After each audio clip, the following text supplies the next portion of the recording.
భూత ప్రేత శబ్దార్థములు సత్యార్థ ప్రకాశం మహర్షి దయానంద సరస్వతి. చూడండి, ఇక్కడ మనుస్మృతిలో ఉన్నటువంటి ఒక శ్లోకమును ఆధారంగా తీసుకొని మహర్షి దయానంద తెలియజేస్తున్నాడు.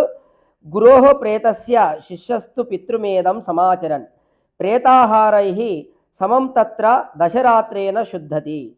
చూడండి, ఇక్కడ ఒక గురువు మరణించినప్పుడు ప్రేతనామము గల మృతక శరీరమును దహనము చేయు శిష్యుడు ప్రేతాహరులతో అనగా మృతక శరీరము ఎత్తుకొని పోవు వారితో పాటు 10వ దినమున శుద్ధుడగును. అంటే ఇక్కడ గ్రంథకర్త ఏం చెప్తున్నాడంటే, మృతక శరీరమును ప్రేత అందురనుటకు ప్రమాణముగా ఈ యొక్క శ్లోకమును ఉదాహరించినాడు. అంతేగాని శుద్ధి విషయమును తెలుపుటకు కాదు.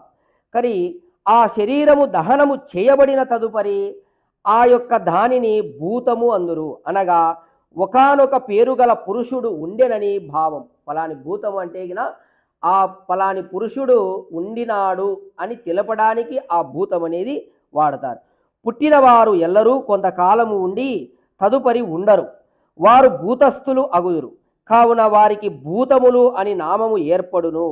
ఇట్లు బ్రహ్మ మొదలు నేటి వరకు గల విద్వాంసుల యొక్క సిద్ధాంతము. ఇది సిద్ధాంతం. అంటే ఒక శరీరము చనిపోయిన తర్వాత కాల్చక ముందు దాన్ని ప్రేత అంటారు. ఆ శరీరమును కాల్చిన తదుపరి ఆ యొక్క పురుషుడు ఉండెను అని తెలపడానికి దాన్ని భూతము అంటారు అని స్పష్టంగా ఇక్కడ శాస్త్రాల్లో చెప్పబడింది.